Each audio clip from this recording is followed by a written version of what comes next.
Good morning, y'all. It's currently 8:56 a.m. Monday, December the 16th. Um, this is probably episode 30 of A Moment with Miss Dudley. I'm Miss Dudley. This is Vlogmas day 9. I am behind 7 days. Had some family members to come in town this weekend, and so that paused any other activity because they so rarely get a chance to visit. So um I today's episode is probably about, not probably, but I kind of want to talk about being a caregiver. As you guys know, I live with my mother, um and for many different cultures, this is not uncommon. um Members of the African diaspora, they live with their parents, especially the females if they're unmarried. And it's like a parent's duty, I guess, to marry them off, or encourage them or support them in marrying to getting married to a suitable, worthy spouse. In Asian cultures, I think Jewish cultures too. Jewish and maybe even Greek cultures too. We think about the movies, My Big Fat Greek Wedding. Um, Maybe Italian cultures too. But I do live with my mother. Um, but for me, this is the second time I've lived with a parent. My siblings and I got together on a three-way phone call in 2000. January 2007, and we discussed that about our dad, how his health was getting, was declining, and that he needed to be brought back home, and naturally my home was the best environment for him. My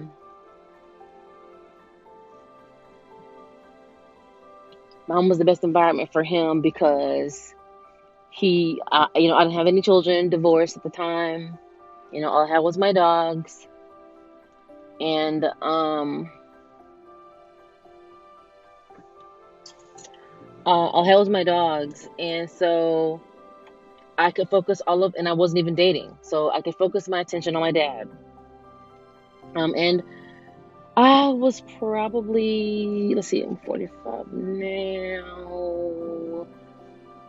Uh, I was probably, I was in my early 30s then, kind of early mid 30s-ish at the time. And where I'm a daddy's girl, it was very hard for me because, and to a great degree, it was kind of overwhelming at first because my dad has so many health challenges, and had to learn very, very quickly. Now it helped that our mom was a nurse, that all of my siblings and I, initially in our college and furthering our education in college, we all started out in nursing school. So there are many things that we had observed with our mom. There are many things that she taught us, and because he kind of had health challenges, we were all kind of prepped maybe. And when you're a caregiver, the first thing you have to have is compassion. But I've learned very quickly, and I see why God did not allow me to date with him, because I just didn't have any energy to focus on anyone else. And with any guy, especially if he did not have the compassion, if he did not have the concern to join mine for my dad, and if he was just the type of person who was just concerned about himself, we could not have been in a relationship either, because again, my dad required all of my focus. And actually, in one case, that really turned out to be the case because, I mean, he had a poor relationship with his father. He, not to digress into that, but I did not date. With my with my mother, but now my mother, she's a lot different. She's not, she does not have the health challenges that my dad had. But the focus for her, it still requires all of my focus. But the good thing is that she, she has the full use of her motor skills. My father did not. But emotionally, the toll that it takes on you is still the same, if not worse, because if you pay attention to what I've shared about myself in my videos, you guys will also also remember that I lost my biological father when I was 15. So, and then my dad, and now our mom is our last parent. And so to know that one day, and who knows, the Lord may come, crack the sky. I may go before her, Lord, God forbid, because older adults have told me that it's just a pain that you cannot describe when you have to bury your child, no matter their age. And of course, I've had miscarriages, so it's a little different, but the gut pain is something else entirely. But to have to input your wisdom, apply your wisdom in the household and life decisions of your parent, not many people discuss or consider. And of course, it's nothing to glamorize. It's not glamorous. It's not hot. It's not lit. It's not, I mean, barring the fact that this is a very private thing. And, it's not salacious. It's not something that could be broadcasted. I mean, it's not like Keisha Cole with her special when she, several years back, when she was taking care of a parent who was on drugs, who was, had a former lifestyle, where she, just brought a lot of trauma and drama into her own life. But anyways,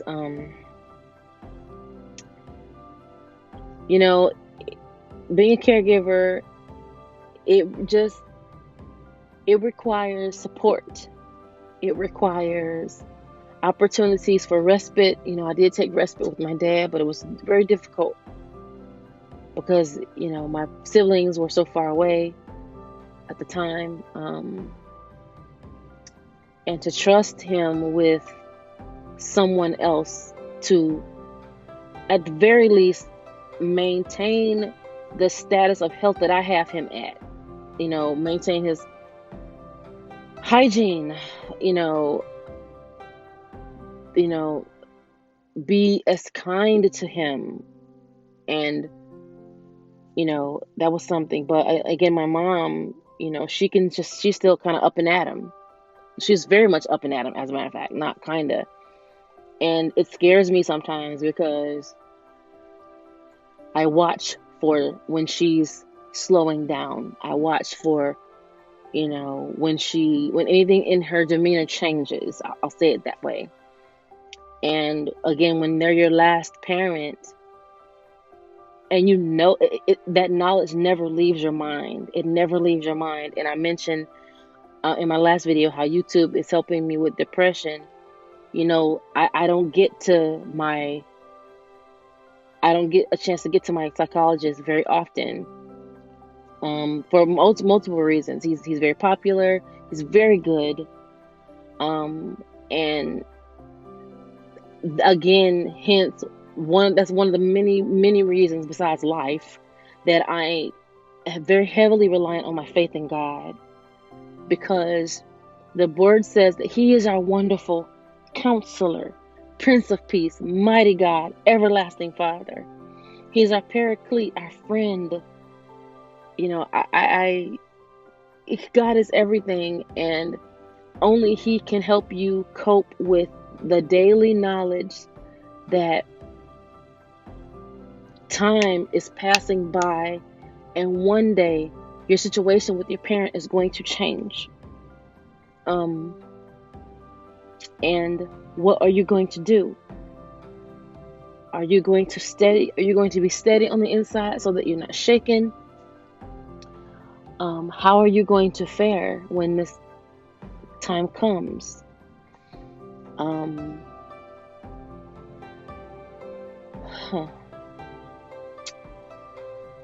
You know, to anyone who is a caregiver or any group of adult children or anyone that watches this find themselves in a situation, I'll say this: cherish your parents, cherish your mom. If you get the opportunity to be a caregiver, don't shy away from it, don't run, don't avoid it. Do it, because, you know, as I may have shared in one video very early in my videos, you know, I've had time with my mom, and, you know, these memories with her that I didn't even have when I was a child. And, you know, I've caught her, and I say it that way. Oh, my knuckles are ashy. Don't judge me. I wash my hands a lot. I said it this way. I said I caught my mom mothering me. You know, of course, being the only child in her house, you know, I would catch her buying things for me, but that's her love language also. She buys things to show you that she loves you, and she loves, combined with the fact she loves to shop. So it's like win-win. But these experiences, not to digress, to say, with your mom and your dad, or if a grandparent, if you get the opportunity to be a caregiver for them, I say take it. Some people do it because they can get paid to do it. Like in some states, Medicare or whatever will pay you to take care of your, but that's not the case for us where I live in my state. But there's no amount of money that you could pay a person, in my opinion, to take care of their parents, because you get a chance to do something that they've done for you. It's hard, and because who wants to see them in that vulnerable state should their health be so such a declined state, you know? And if you're very immature, then that's when it comes out. Maybe I'll do a part 2 to this, because I don't want to go too long. But, you know, again, I encourage anyone who has the opportunity to be a caregiver for their parents to please do it, because, you know, you don't know what God is doing in you. You don't know. You know, these moments can't be taken away from you. They're knitted into the fibers of who you are. And, you know, you will feel better knowing that they were with you. You were, you know, I'm a Navy veteran, that it was your watch, that they fared better in, that you know, took care of them to the best of your ability. And to know that God knows your intentions. He saw your effort. And He sees your effort, especially when times get really, really tough. So, you know, but that's it, guys. And then I might come back with a part 2 to this. I'm not entirely sure, but if you gain something from this episode, please hit like, subscribe, share, comment. Please add comments on how I can better my videos. Please hit the notification button so you'll know when new episodes are shared, guys. Don't forget that your life can change in a moment, in a twinkling of an eye. So look for every opportunity that the Lord gives you. And Merry Christmas, guys, and Merry Vlogmas. And I'll see you next time, okay? Take care, guys. Bye.